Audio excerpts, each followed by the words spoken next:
Recevoir maintenant, on s'élève. On va s'élever s'il vous plaît. On va recevoir ce matin le pasteur Nadine Kabouya, qui est notre oratrice de ce matin. Cette femme, attendez. Cette femme parle doucement, mais elle est profonde. Elle n'écrit pas. Mais quand tu entends, il y a des choses qui se passent dans ton intérieur. Toi-même, tu dis, je dois ranger ma vie par rapport à l'Éternel. Je dois arrêter d'être fake. Ce matin, aide-moi à recevoir cette servante de Dieu. La Bible dit qu'ils sont beaux, les pieds de ceux qui annoncent l'évangile de paix. Est-ce que tu peux m'aider avec des acclamations à recevoir la servante de Dieu ce matin?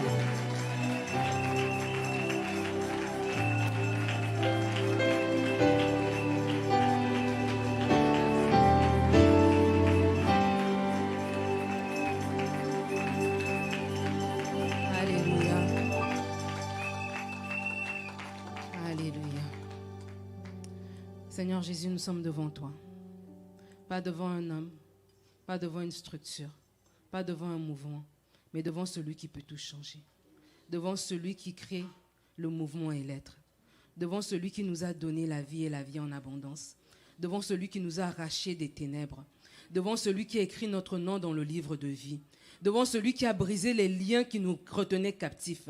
Devant celui qui nous a arrachés des malédictions familiales. Devant celui qui nous a arrachés de toutes sortes de problèmes. Devant celui qui nous a donné de la valeur. Devant celui qui nous a relevés. Devant celui qui nous a justifiés. Devant celui qui nous a bâtis. Devant celui qui nous a sauvés. Devant celui qui nous a aimés. C'est devant toi que nous nous tenons. Seigneur, je prie que ton Saint-Esprit continue le travail. Tel que la parole le dit, toi qui as commencé cette bonne œuvre, tu es fidèle et juste pour l'accomplir. Tu sais, celui qui est monté dans cette maison avec un souci, avec un tracas, avec une question.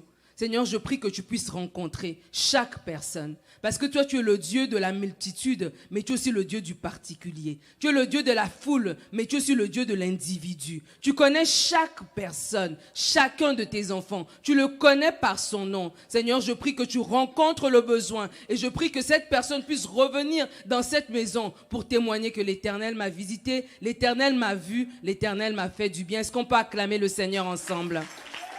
Alléluia. Gloire à Jésus, vous pouvez prendre place. Gloire à Dieu, gloire à Dieu. Je suis tellement heureuse, honorée d'être là ce matin pour terminer cette semaine avec vous, ce temps qu'on a eu ensemble. Et lorsqu'on m'a dit que je devais prêcher le dimanche matin, le Seigneur a mis une parole dans mon cœur. Et je crois que cette parole va faire du bien à l'Église et va vous faire du bien à tous de façon individuelle. Amen. Alors je vais d'abord honorer maman Béatrice, pasteur Béatrice, qui m'a tellement fait du bien hier. Elle m'a dit que pasteur Freddy avait écouté mon message. J'étais tellement nerveuse, j'ai dit waouh, un grand homme comme le révérend Freddy Chembo a pris le temps d'écouter à distance, avec tout ce qu'il a comme activité, pour vous dire que c'est un homme tellement de cœur, un homme qui aime sa maison, qui aime son église, et un homme qui bénit. Vraiment, je suis tellement honorée d'être ici. J'honore maman Béatrice, j'honore le pasteur Freddy. Merci encore une fois de l'opportunité que vous m'avez donnée d'être dans votre maison. J'aimerais honorer aussi maman Youyou. J'aimerais honorer pasteur Patrice, avec qui nous avons pris du temps cette semaine. On a mangé ensemble. J'ai pu découvrir leur cœur, des personnes qui aiment Dieu, de personnes qui aiment les âmes, qui ont à cœur qui ont le souci des âmes. C'est tellement beau d'avoir au sein de nous des gens qui veulent que les âmes soient sauvées. Des fois, on peut faire l'église juste pour faire l'église. Mais lorsqu'on a le souci des âmes, ça fait toute la différence. Et que Dieu vous bénisse pour ce que vous faites. Que Dieu vous bénisse pour le travail que vous faites. Et comme je vous ai dit hier, cette parole est pour vous. Que vous puissiez moissonner une moisson sans précédent. Que les saisons qui viennent soient des saisons de joie, des saisons de récolte, des saisons d'abondance, des saisons de multiplication, des saisons où vous élargissez l'espace de votre tente. C'est la parole que Dieu me donne pour vous. Merci à mon amie prophétesse Nia Siris. Thank you so much. Thank you, a woman of God. Comme maman Béatrice a dit, si à 30 ans tu es comme ça, à 50 ans tu seras dans les nations, je ne sais où. You are so blessed. On était vraiment bénis d'être avec toi. Vraiment, merci pour tout. Et comme j'ai raté le message de ce matin, je vais l'écouter en ligne tout à l'heure. Merci beaucoup. Merci aussi à la sœur Déborah qui était là. Merci à l'accueil, à Sephora et Jenny. Je les vends? Ok, je les y vends. Merci à vous toutes, à toutes les personnes qui ont travaillé pour nous accueillir, pour faire que cette convention soit belle. Alors ce dimanche matin, je parlais à l'église et on va lire ensemble un texte qui se trouve dans Acte 18. Acte 18, les versets 24 à 28.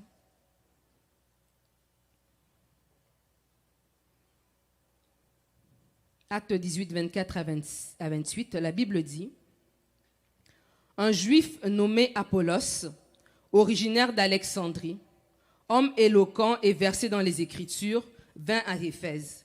Il était instruit dans la voie du Seigneur et fervent d'esprit. Il annonçait et enseignait avec exactitude ce qui concerne Jésus, bien qu'il ne connût que le baptême de Jean. Il se mit à parler librement dans la synagogue. Aquilas et Priscille, l'ayant entendu, le prirent avec eux et lui exposèrent plus exactement la voie de Dieu. Comme il voulait passer en Achaïe, les frères l'y encouragèrent et écrivirent aux disciples de bien le recevoir. Quand il fut arrivé, il se rendit par la grâce de Dieu très utile. Tu peux souligner dans ta Bible très utile à ceux qui avaient cru, car il réfutait vivement les Juifs en public, démontrant par les Écritures que Jésus est le Christ. Amen. Le thème de mon message, si tu prends des notes ce matin, c'est « Rends-toi utile ». Rends-toi utile. Est-ce que tu peux dire à ton voisin « Rends-toi utile ». Rends-toi utile. Dis à la personne derrière toi « Rends-toi utile ». Rends-toi utile, Dieu a besoin de toi. Vous savez, moi j'aime l'église. J'ai grandi dans l'église. J'aime la maison de Dieu. J'aime être dans l'église, peu importe où je vais, même quand je voyage. Dès que j'arrive dans l'église qui m'accueille, je ressens comme quelque chose dans mon cœur. J'aime l'église. Et l'église, c'est l'épouse de Christ. Et c'est important d'aimer l'église. C'est important d'aimer l'assemblée des saints. Elle n'est pas parfaite, l'église. Elle n'est pas toujours belle, l'église, parce que l'église, elle est composée d'individus qui sont en processus. On parle d'être affranchis. Des individus qui ne sont encore en processus d'affranchissement. Certains sont encore des limitations. Certains sont encore en train de lutter avec certaines choses. Elle n'est pas parfaite. Non, elle n'est pas parfaite. Aucune église l'est encore. Parce que Christ n'est pas encore revenu. Il a dit qu'il va venir chercher une épouse sans ride, ni tache, ni rien de semblable. Alors on est en processus d'amélioration, de sanctification. On est en processus pour être rendu parfaite pour lorsque Jésus viendra nous chercher. Mais ça ne nous excuse pas de ne pas aimer l'église. Nous devons aimer l'église. Nous devons chérir l'église. Nous devons la respecter parce qu'elle est l'épouse du Christ. Il m'est arrivé une fois, mon mari avait voyagé et j'étais seule. J'étais fatiguée, je devais faire une course. Et je suis allée, c'était un après-midi, un jeudi je crois. Et je me suis stationnée à l'épicerie où j'allais. Et je n'étais pas bien stationnée. Je suis une femme, voilà. Je ne me stationne pas toujours comme il faut dans les 2 bandes blanches, voilà. Et alors que je me suis stationnée, je descends pour aller au magasin. Il y a un monsieur qui arrive et qui se met à me crier dessus parce que je n'étais pas bien stationnée. Et je lui ai dit, mais on est jeudi après-midi, il y avait plein de places. Tu peux te stationner ailleurs, où est le problème? Mais il n'arrêtait pas de me crier dessus parce que je n'étais pas bien stationnée. J'ai regardé cet homme, j'ai dit, comme en lingala on dit au biki. Parce que j'ai dit, si mon mari était là, tu ne m'aurais pas parlé comme ça. Si mon mari était là, tu ne l'aurais pas dit ça. N'importe quel mari, si on attaque sa femme, même s'il est le plus faible, même s'il n'est pas allé au gym, ça fait 30 ans, il va défendre sa femme. C'est la même pensée que Jésus a par rapport à l'église. Mais beaucoup, on malmène l'église. On parle mal de l'église. On critique l'église. Mais après, on veut que Jésus nous bénisse. Comment tu veux que Jésus te bénisse alors que tu es en train de ne pas parler de son épouse? Mais pourquoi est-ce qu'on malmène l'église? Parce qu'aujourd'hui, on a une mentalité de consommateur. Nous sommes dans une génération particulièrement qui a une mentalité de consommateur. Et c'est quoi un consommateur? Un consommateur, la mentalité de consommateur, un client, ça le dit même dans certains magasins, le client a toujours raison. The customer is always right. Et la mentalité de consommateur, lorsque nous allons à l'église, c'est la mentalité que j'ai toujours raison.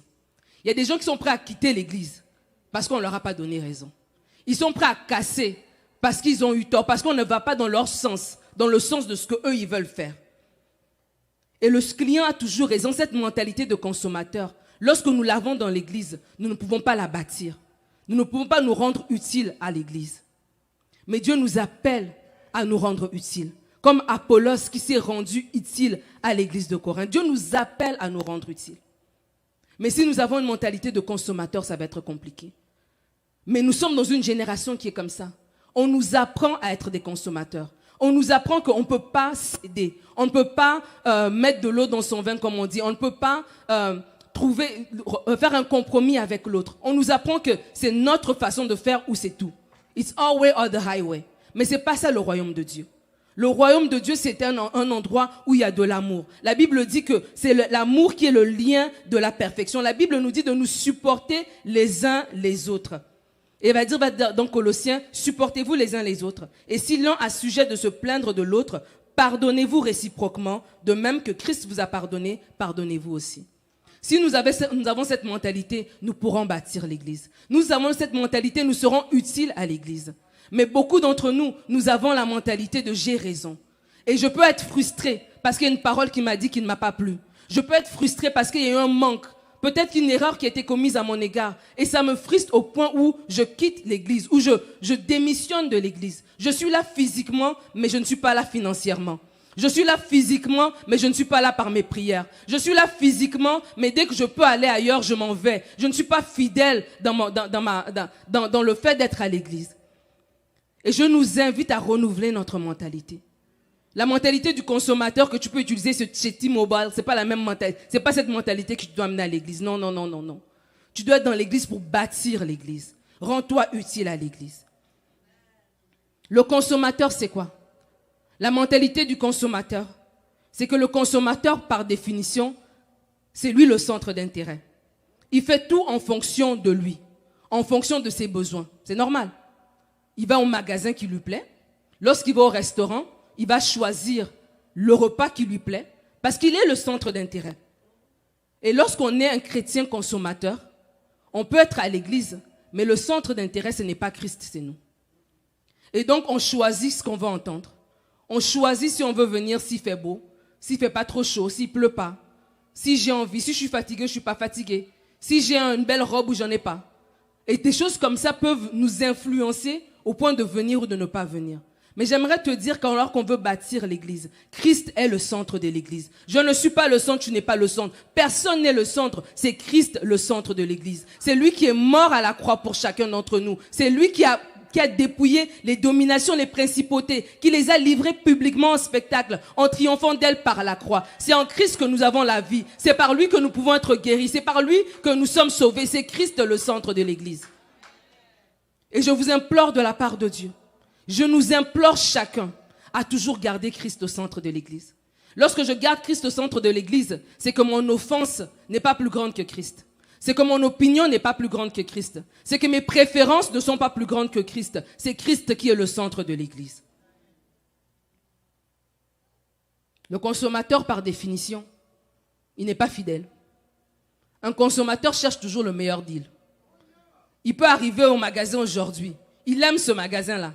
Mais si demain, il y a un autre magasin qui ouvre avec un meilleur deal, avec toute la gentillesse du monde, il peut même te dire, je t'aime beaucoup, mais j'ai trouvé meilleur ailleurs. Et lorsqu'on a un chrétien qui a une mentalité de consommateur, on ne sera pas fidèle dans l'église. On aura toujours l'impression que l'église d'à côté, c'est la meilleure. On aura toujours l'impression, surtout aujourd'hui, maintenant qu'on peut aller en ligne, et on voit ailleurs, on voit les lumières, on voit les vues, on voit les machins, les ceci et le cela. On a l'impression que là-bas, c'est mieux. Mais si tu n'es pas fidèle pour bâtir où tu es, ce sera toujours mieux là-bas. Pourquoi? Parce qu'au lieu de bâtir où tu es en train de regarder ailleurs.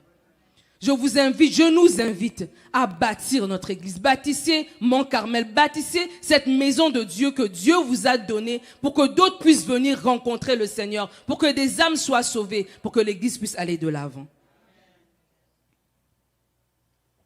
Lorsqu'on n'est pas fidèle, lorsqu'on a une mentalité de consommateur par rapport à l'église, même même dans notre croissance, ça va être compliqué. Parce qu'on va écouter la prédication ici, mais on va écouter là-bas, on va écouter là-bas, on va écouter là-bas, on va écouter là-bas, on va écouter là-bas. Et finalement, on est mélangé. Parce que la Bible dit que mes brebis entendent ma voix, ils me suivent. C'est le berger qui parle. Il y avait plein de brebis qui étaient là, qui étaient en train de paître. Mais quand le berger qui a ses 100 brebis vient, il parle et ses brebis le suivent. L'autre berger viendra prendre aussi ses brebis à lui. Notre berger à nous, c'est Jésus-Christ. Et Jésus vous a établi des pasteurs, il a établi des gens, des leaders pour être votre berger. Et donc, vous devez être assis sous un enseignement. Mais aujourd'hui, on a une mentalité de consommateur en tant que chrétien. On peut dire que c'est parce qu'on veut grandir, c'est parce qu'on veut apprendre, mais en fait, non, c'est parce qu'on veut consommer. Parce que ce qu'on t'a enseigné, c'est ce que tu l'as mis en pratique. Tu ne l'as pas mis en pratique, mais tu veux déjà entendre un autre enseignement. Alors que c'est le même Saint-Esprit qui parle. Et si Dieu t'a établi dans cette église, c'est parce que c'est à travers l'enseignement qui vient de cette plateforme que ta vie va pouvoir être changée, que ta vie va pouvoir être bâtie. C'est ton berger qui te connaît. Moi, je ne te connais pas. Je te vois bien habillé, je connais juste depuis jeudi à dimanche, sans plus. Mais ton berger, il te connaît. Ton berger, il pleure la nuit pour toi. Ton berger, il prie pour toi. Ton berger souffre pour toi. Et ton berger a été établi pour t'enseigner. C'est comme un enfant. Il a beau manger à gauche, à droite. À un moment donné, il a besoin de manger la nourriture de sa maman. Et en tant qu'enfant de Dieu, ayons l'habitude, donnons-nous cette... Parce que c'est vraiment à contre-courant. Parce qu'aujourd'hui, on nous enseigne comme si c'est normal de vivoter un peu, d'aller un peu de gauche à droite. Non.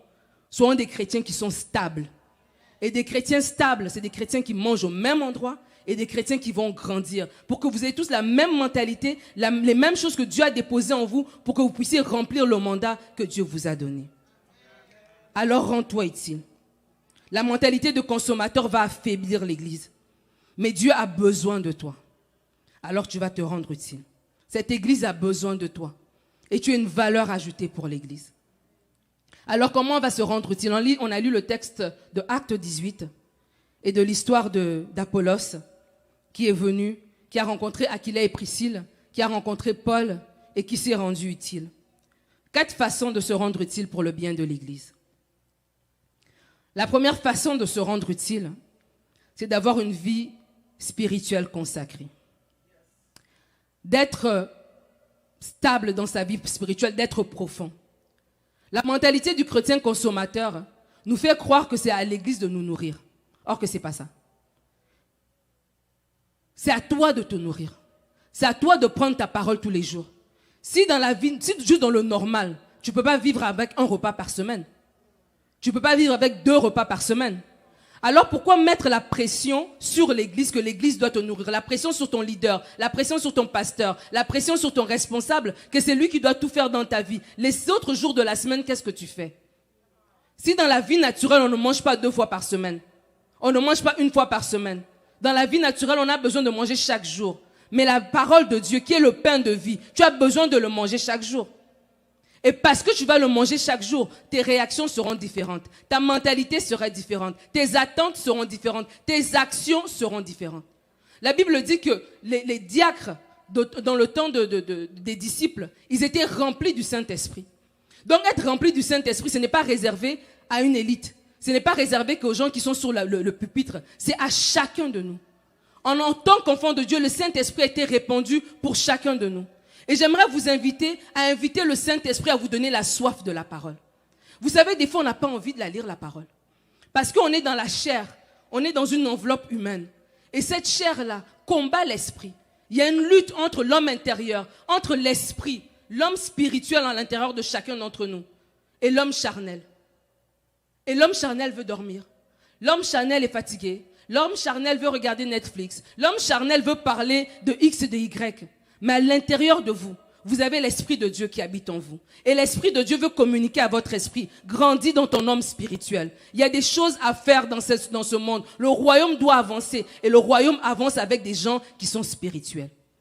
Et tu deviens spirituel parce que tu passes du temps dans la parole.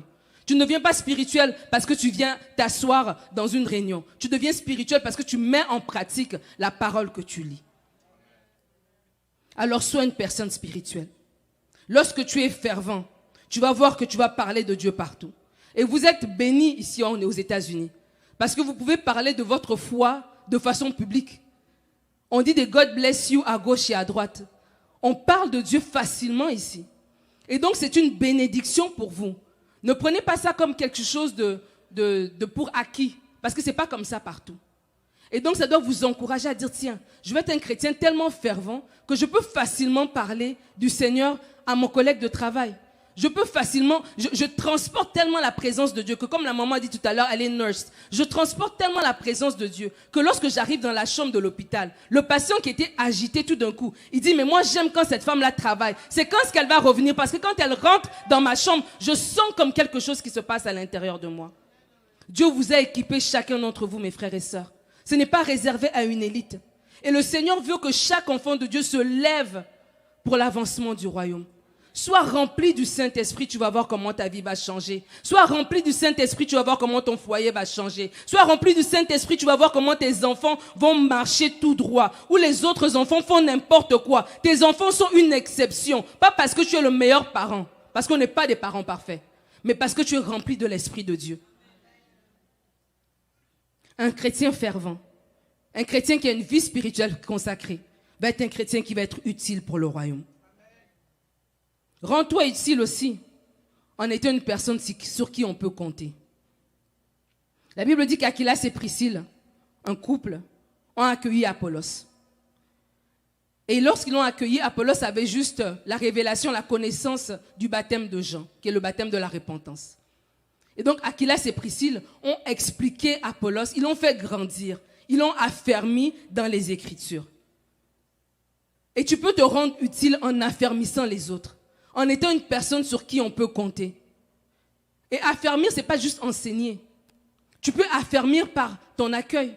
Tu peux affermir les autres par ta façon d'être, par ton appel au téléphone. Le leadership de l'Église ne peut pas tout faire. Mais nous tous, alors que nous sommes conscients que nous sommes l'Église, ça veut dire que lorsque j'ai un nouveau qui vient, je suis capable de l'affermir parce que je sais l'appeler. Je sais lui donner un sourire. Je sais être là, je sais être présent. Affermir, ce n'est pas juste par des enseignements. Affermir, c'est par le témoignage que tu donnes de l'Église. Lorsque quelqu'un de nouveau vient dans l'Église, est-ce que toi tu le racontes, c'est ce qui s'est passé en 2007 ou bien tu es en train de l'aider à avancer? C'est ça, affermir aussi. Affermir, c'est lorsque tu vois les défauts chez quelqu'un. Au lieu de venir pointer ces défauts-là, tu couvres. L'amour couvre une multitude de choses. Tu pries pour la personne. Tu conseilles la personne. Tu suis la personne. C'est ça, affermir. Et lorsque chacun d'entre nous, on fait ça, mais l'Église ne peut qu'être solide. L'Église ne peut que grandir. La personne, elle ne peut être que touchée et rendre témoignage de dire non, j'ai rencontré Christ à cet endroit-là parce que j'ai vu le caractère de Christ dans chaque personne, de l'estrade jusque dans le parking. Et c'est ça que Dieu veut pour chacun d'entre nous. Et tu peux te rendre utile. Te rendre utile, c'est ne pas murmurer. Être une personne sur qui on peut compter, c'est une personne qui ne murmure pas. Au contraire, c'est une personne qui se tient debout pour défendre les intérêts du royaume. La Bible dit qu'Apollos discutait avec les Juifs. Malgré le peu de connaissances qu'il avait, il était tellement fervent qu'il discutait avec eux pour dire non, c'est Jésus qui est le Christ. Alors que les Juifs disaient non, il y a la loi nous a dit ceci, est-ce que ça peut venir? Ils pouvaient discuter avec plein de connaissances. Mais Apollos était capable de se tenir debout pour discuter et de dire non, c'est Jésus qui est le Christ, pour affermir. Alors ce n'est peut-être pas des débats théologiques que vous allez faire. Et c'est peut-être quand on va critiquer votre église, est-ce que vous répondez ou est-ce que vous écoutez seulement? Est-ce que lorsqu'on parle de votre pasteur, est-ce que lorsqu'on parle de vos leaders, vous défendez ou vous écoutez seulement? Est-ce que lorsqu'on parle de Jésus, lorsqu'on parle mal du Seigneur, vous dites quelque chose ou vous restez silencieux? Votre réaction peut affermir ou non. Votre réaction peut bâtir ou non. Votre réaction peut construire ou non. Et un chrétien qui décide aujourd'hui de stabiliser l'Église, c'est de dire, ok, à partir d'aujourd'hui, comme Apollos, je ne suis pas dans des débats, mais moi je sais où je me tiens. Et tu ne vas pas mal parler de mon Jésus devant moi. Tu ne vas pas mal parler de mon pasteur devant moi. Tu ne vas pas mal parler de mon église devant moi. Non, je veux me tenir. Et je suis une personne sur qui on peut compter. La troisième manière de se rendre utile. Rends-toi utile en remplissant une tâche dans l'église. La Bible dit qu'Apollos a vu qu'il y avait des choses à faire. Et il a agi. Il y a quelque temps, il y avait une sœur à l'église qui était là, elle nous raconte ce témoignage par la suite, qu'alors qu'elle est venue à l'église, elle est restée pendant des années, elle ne faisait rien. Et un jour, elle parle à sa maman, elle est fille de pasteur. Et elle dit à sa mère, mais je fais rien. Sa mère lui demande, qu'est-ce que toi tu fais à l'église là-bas? Elle dit, je fais rien. Et la maman lui a dit, comment tu fais rien? Elle dit, mais il n'y a rien à faire. Tout est pris, il y a déjà la sono, il y a déjà l'accueil, il y a ci, il y a ça, il n'y a rien à faire. Et sa mère l'a dit, non, il y a toujours quelque chose à faire à l'église. Il y a toujours quelque chose à faire. Rends-toi utile en faisant quelque chose. Il y a une tâche qui t'est assignée. Tu as des dons, tu as des talents, il y a quelque chose que tu peux faire. Peut-être en tant qu'homme, tu peux encadrer des jeunes hommes. Peut-être en tant qu'homme, comme les jeunes hommes que j'ai vus dans le parking. Quand il te dit va à gauche, tu ne peux qu'aller à... Moi, j'étais assis derrière, mais moi-même, je voulais tourner le volant pour aller à gauche, tellement ils étaient impressionnants. Mais ils se sont rendus utiles. Il y a quelque chose que tu peux faire. Et si tu ne trouves rien à faire, c'est qu'il y a la mentalité de consommateur qui veut prendre le contrôle de ta pensée, mais au nom de Jésus, tu n'auras pas cette mentalité de consommateur. Il y a toujours quelque chose à faire. Et s'il n'y a rien à faire, le Saint-Esprit va ouvrir tes yeux pour que tu puisses mettre en place quelque chose de nouveau, tout simplement. Tu peux faire quelque chose, tu peux appeler, tu peux prier. Ça ne te coûte même rien. De chez toi, tu peux prier. Mais tu peux porter l'œuvre. Parce qu'il y a tout un enjeu spirituel. Il y a un enjeu spirituel derrière l'église. Et lorsqu'on comprend ça, on sort non seulement de la mentalité du consommateur, mais on se dit, qu'est-ce que je peux faire? Je comprends que mes prières font quelque chose. Mes prières gardent mon pasteur en santé. Mes prières le remplissent. Mes prières le protègent. Mes prières lui donnent des nouvelles idées. Mes prières amènent des guérisons. Mes prières gardent la présence de Dieu dans l'église. Mes prières me transforment moi-même pour que je sois un chrétien qui pèse dans la balance. Pourquoi les fils de Séban, on les a tabassés? Parce qu'ils parlaient, mais à l'intérieur, il n'y avait rien. Donc, spirituellement, on a vu que ici, c'est léger. Et donc, il y a un enjeu spirituel. Ce n'est pas juste humain, charnel comme ça. Il y a quelque chose de spirituel derrière. Et si vous êtes bâti, si vous êtes fort spirituellement, vous allez voir les choses se décanter. Alors, priez pour l'église. Aimez l'église. Soyez fervente pour l'église. Soyez fervent pour l'église. Et le Seigneur vous récompensera parce qu'il aime l'église. C'est son épouse. Et ne laissez pas les blessures, les incompréhensions, les frustrations vous faire mal parler contre l'église. Si tu n'as pas compris quelque chose, vaut mieux ne rien dire. Seigneur, tu m'éclaireras. Paul a dit même, au point où nous en sommes, marchons d'un même pas. Si vous n'avez pas compris, le Seigneur lui-même vous éclairera. Il y a des moments où tu dis, ok, ça, je n'ai pas compris. C'est tout. Je ne suis pas consommateur, je ne suis pas obligé d'avoir raison. Je n'ai pas compris comment on a fait ça. Parfait, je n'ai pas compris. Lui, il rendra compte parce que c'est lui qui est le leader. Elle rendra compte parce que c'est elle qui a porté la vision, ce n'est pas moi. Et c'est comme ça qu'on bâtit. Mais lorsqu'on ne comprend pas et on a la mentalité de consommateur, on va parler. On va dire à l'autre, est-ce que toi tu as vu? Est-ce que ce n'était pas comme ça qu'il fallait faire? Et ça déstabilise. Parce que de façon naturelle, on ne voit pas, mais spirituellement, ça déstabilise. Parce que ça dilue. Et c'est comme ça qu'un esprit de division peut rentrer. Et l'esprit de division se promène librement. Pourquoi? Parce que spirituellement, on n'était pas alerte. Pour reconnaître tout de suite que ça, c'est pas de Dieu. Ça, on arrête ça tout de suite. Alors, rends-toi utile. Fortifie l'église. Une personne qui est utile, les gens qui sont utiles, ils voient ce qu'ils peuvent donner et non ce qu'ils peuvent recevoir. Quand tu es une personne utile, tu vois toujours comment est-ce que je peux aider. Comment est-ce que je peux arranger? Comment est-ce que je peux faire avancer les choses? C'est l'épouse de Christ. Aime l'église. Moi, j'aime l'église. Rends-toi utile en fortifiant les autres. Vous savez, on n'est pas parfait. Tout le monde, moi y compris, peut passer par un moment de faiblesse, un moment de creux, un moment de découragement. Et aider l'église, être utile, c'est aussi être un chrétien comme un Barnabas. Un encourageur, où tu vois l'autre personne passer par un creux, tu vois l'autre personne avoir des soucis avec ses enfants. Tu ne te mets pas à dire, mais je l'avais déjà, je savais qu'elle était trop permissive. C'est parce qu'il est trop lax. C'était pour ça. Je savais même que ça allait leur arriver. Non, ça ne bâtit pas. Mais tu peux prier. Tu peux dire, cette sœur-là, je l'ai connue comme quelqu'un de chaud. Comment elle est devenue comme ça? Au lieu de la juger, au lieu de la taxer, Au lieu de la rejeter, tu peux la ramener dans la maison de Dieu. Rends-toi utile, c'est ça aussi. C'est fortifier les autres. Lorsque tu vois quelqu'un qui va mal, tu le fortifies au lieu de l'écraser. David s'est rendu utile à Saül. David arrive sur le champ de bataille, ce n'était pas sa bataille. Il était venu déposer un lunch. Mais il voit qu'il y a quelque chose qui se passe. Il voit qu'on est en train d'insulter l'Éternel des armées. J'ai dit tout à l'heure qu'un chrétien qui est utile, un chrétien utile, c'est un chrétien qui se tient aussi pour défendre son église, pour défendre le nom de son Seigneur.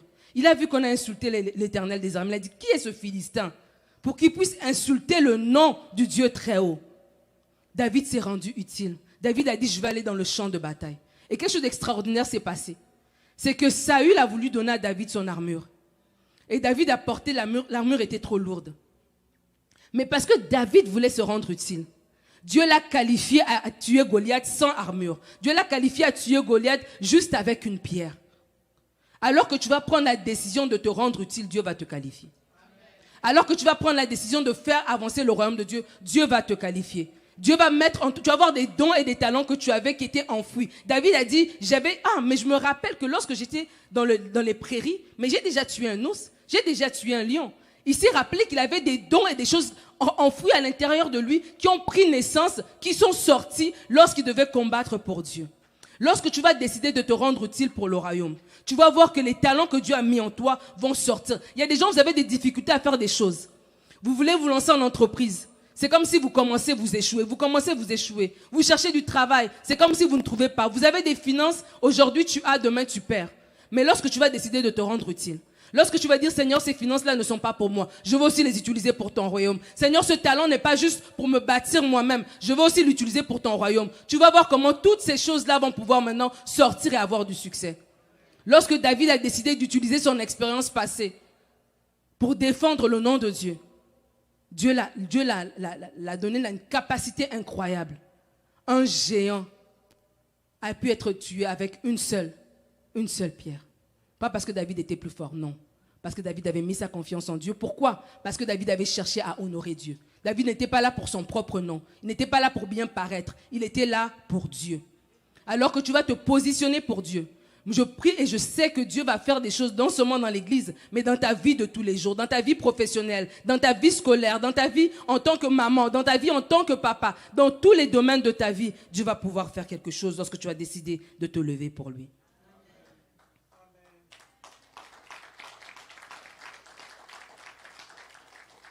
Jaël s'est rendu utile à Déborah. Jaël s'est rendu utile. Rends-toi utile. Sisera passait par là. Jaël s'est rendu utile. Ce n'était pas son combat. Mais elle a vu une opportunité. Elle a saisi l'opportunité. Il y a des gens qui sont assis, qui ont peut-être des dons et des talents, qui ont même des idées. Mais parce que ce n'est pas pour eux, ils ne vont pas en parler. Ils vont laisser d'abord que ça foire. Comme ça, moi, maintenant, je pourrais arriver comme un sauveur avec la bonne idée. Non. Donne ton idée maintenant. Si tu as remarqué qu'on peut mieux faire de cette manière-là, si tu as un talent, tu as une expertise, peut-être à ton travail, tu connais des choses qu'on ne connaît pas, amène ton talent à l'église pour bâtir. Rends-toi utile. On est dans une génération aujourd'hui de réseaux sociaux. Mais il y a des personnes qui ont une capacité de dire, tu sais quoi, la lumière, on va faire ça comme ça. La vidéo, on va la faire comme ça. Mais c'est des talents que Dieu vous donne qui vont pouvoir bénéficier l'église dans cette saison. Mais alors, amenez-les à l'avant. Jaël aurait pu juste rien faire parce que ce n'était pas son combat. Déborah était déjà mandatée pour ça. Mais elle s'est rendue utile. Je nous invite à nous rendre utiles même dans des situations qui ne nous avantagent pas personnellement. Que ce soit par rapport à l'église, que ce soit dans votre vie de tous les jours. Lorsque tu fais du bien, Dieu voit le bien que tu fais et Dieu te le rend en proportion. Je t'invite à faire du bien autour de toi. Je t'invite à faire du bien autour de toi. Lorsque tu as l'occasion de faire du bien à quelqu'un, ne sois pas dans le calcul. Ne te dis pas, mais si je lui donne ça, est-ce qu'elle pourra même me le rendre? Si je lui donne ça, qu'est-ce que ça va faire? Non, fais du bien à quelqu'un. Tu peux peut-être faire du bien à quelqu'un qui n'est pas, entre guillemets, du même niveau que toi. Que tu n'as l'impression que, même dans 100 ans, elle ne pourra pas te rendre le bien que tu lui as fait. Mais Dieu voit. Et les calculs de Dieu sont incroyables. La mathématique de Dieu, elle est incroyable. Elle est d'une autre dimension. Ou toi, tu penses que tu as seulement déposé et c'est rien. Dieu, dans sa mathématique, est en train de tout faire concourir. Et tu vas voir que la chose va te revenir. Toi-même, tu ne vas même pas comprendre comment ça s'est passé. Par tes propres forces, tu n'aurais pas pu avoir ce que Dieu va te donner. Mais Dieu va te le donner. Pourquoi? Parce que tu as donné de façon généreuse. Ce que par tes propres forces, tu n'aurais pas pu avoir. Parce que tu as donné sans avoir un arrière-pensée. Dieu va te récompenser. Dieu va le faire parce que lui, il est capable de le faire. Marie s'est rendue utile au plan de Dieu. Rends-toi utile, c'est de dire, Seigneur, que ta volonté soit faite. Seigneur, fais de moi ce que tu veux. Ce n'est pas une question de capacité. Et ça, je le répète. Parce qu'on est tellement dans une société de performance. On pense qu'on doit faire, on doit faire, on doit faire. On pense qu'on doit tout avoir pour se lancer. Mais Dieu n'est pas comme ça. Parce qu'il a déjà tout. Il est déjà tout en lui-même. Il a juste besoin d'avoir des gens qui sont obéissants. Il a juste d'avoir des gens, des cœurs qui sont willing pour dire, Seigneur, oui, fais ce que toi tu veux. Je veux me rendre utile pour toi. Et je te dis que si tu fais cette prière sérieusement, tu vas voir comment Dieu va ouvrir tes yeux. Que ce soit au travail, que ce soit dans l'église, que ce soit même tes prières. Nos prières, des fois, elles sont centrées tellement sur nous-mêmes. Mais si on arrive à intercéder, à porter les fardeaux des autres, on va voir que, tu sais, quand on dit rechercher premièrement le royaume et sa justice, et toutes choses vous seront données en plus.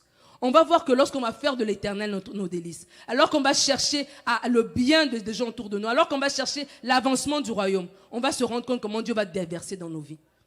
Le diable te ment s'il te dit d'abord, occupe-toi d'abord de toi et tu t'occuperas de Dieu après. C'est faux. Occupe-toi d'abord de Dieu et Dieu lui-même s'occupera de toi. Et quand Dieu va s'occuper de toi, ce sera beaucoup mieux que ce que toi, tu auras pu faire par toi-même, par tes propres forces. Alors Marie s'est rendue utile au plan de Dieu. Onésiphore s'est rendu utile. 2 Timothée 1,16. Que le Seigneur répande sa miséricorde sur la maison d'Onésiphore, car il m'a souvent consolé et n'a pas eu honte de mes chaînes. Rends-toi utile dans l'église, c'est rends-toi utile auprès de tes leaders. Des fois, on est dur avec nos leaders. On est tellement exigeant envers nos leaders. On est exigeant sur tout. On ne pardonne rien, on ne laisse rien passer. On regarde tout de la tête aux pieds. Et nous, les femmes, encore, c'est vraiment de la tête aux pieds. On nous passe un espèce de scanner, même le IRM du meilleur hôpital de la ville ne pourra pas faire un scanner pareil. Mais ce n'est pas ça le modèle biblique. Paul nous montre ici qu'il était en mal en point. Il n'était pas le Paul glorieux qu'on peut savoir, l'apôtre Paul, non. Il avait une période, il était enchaîné. Mais il y a un Onésiphore qui n'a pas eu honte de ses chaînes, qui l'a fortifié. Je t'invite à fortifier tes leaders. Je t'invite à fortifier les autres. Si tu regardes et tu vois que des manques, que tu vois que qu'est-ce qui ne va pas, que ton regard puisse changer pour dire qu'est-ce que moi je peux faire pour améliorer les choses? Qu'est-ce que je peux faire pour t'aider? Il y a 2 jours, il y a une amie qui m'a écrit. Elle me partageait une difficulté. J'ai tout simplement dit qu'est-ce que je peux faire pour toi? Comment est-ce que je peux t'aider? Dis-moi. Et c'est ça le cœur qu'on doit avoir pour être utile. Avoir ce cœur-là va t'aider, que ce soit dans ta vie personnelle, que ce soit au niveau de l'assemblée. Si on est trop dur avec les autres, on est en train de faire le travail du diable. On est en train de casser les autres, on est en train de les refroidir. Et c'est comme ça qu'il y a des gens qui n'aiment plus l'église et qui vont mal parler de l'église. Donc il était déjà blessé. Maintenant, il s'attire des malédictions sur sa vie parce qu'il est en train de mal parler sur l'église. Alors que tu aurais pu aider cette personne-là tout simplement. En toi, en ayant un état Onésiphore, qui n'a pas peur, qui n'a pas honte, que l'autre passe par un temps trouble, par un temps creux, mais au contraire qui vient fortifier. Rends-toi utile. Sois une valeur ajoutée. Supporte les autres. Encourage les autres. Ça fait la différence. C'est tellement important. L'église est un travail spirituel. Et il y a une pression spirituelle sur les leaders. Il y a une pression spirituelle sur la maison même qui est l'église. Et en tant qu'individu, nous sommes cette église-là, ce n'est pas un bâtiment. Maintenant, nous, en tant qu'individus, nous devons travailler pour fortifier cette église-là, pour fortifier la maison de Dieu. Et donc, nous, même si on est fort, on peut fortifier les autres. Et c'est comme ça que l'église peut avancer. J'ai dit, ce n'est pas une question de capacité. C'est une question de disposition de cœur, de je désire me rendre utile. Et je vais vous illustrer ça par une anecdote. Moi, je suis venue au Seigneur. Ma mère était chrétienne catholique. On allait à l'église quand on était petit de temps en temps. Et quand on a déménagé au Canada, j'avais 10 ans. Et il y avait une église italienne à côté de chez nous, que j'y allais de temps en temps. Mais je ne me retrouvais pas dans cette église-là. Et alors que j'allais, je n'étais pas déjà affermie, je n'étais pas venue de nouveau. J'allais par habitude, j'aimais Dieu. Je sentais que je devais y aller, mais il n'y avait rien qui se passait. Et donc, mon père nous dit un jour qu'ils ont des amis qui vont venir aussi immigrer au Canada. Et ces amis vont habiter près de chez nous. Et donc, les amis arrivent. Et le papa dit que non, la petite sœur de sa femme viendra aussi se rejoindre à eux. Et effectivement, la petite sœur est arrivée. Et quelque temps après que la petite sœur soit arrivée, elle dit à ma mère, il y a une église congolaise qui est ouverte à Montréal. Je veux y aller. Est-ce que je peux amener Nadine avec moi? Je voulais y aller. Ma mère a dit, c'est loin. Mais comme elle est grande, tu pourras aller avec elle. Parce qu'il fallait prendre le bus, il fallait prendre le métro. Et donc, elle s'est rendue utile. Elle m'a tout simplement parlé, viens avec moi. Et je suis partie. Quand je suis arrivée dans cette église, j'ai senti la présence de Dieu. On a prêché Romains 3, 23. On a prêché que tous sont privés, tous sont péchés, sont privés de la gloire de Dieu. J'avais 13 ans, 14 ans. La conviction du Saint-Esprit est venue à l'intérieur de moi. J'ai donné ma vie au Seigneur. À travers une personne qui avait décidé de se rendre utile, en tout simplement m'invitant. Je suis restée dans cette église-là. J'ai grandi. J'ai marié le fils du pasteur. Aujourd'hui, je suis devant vous.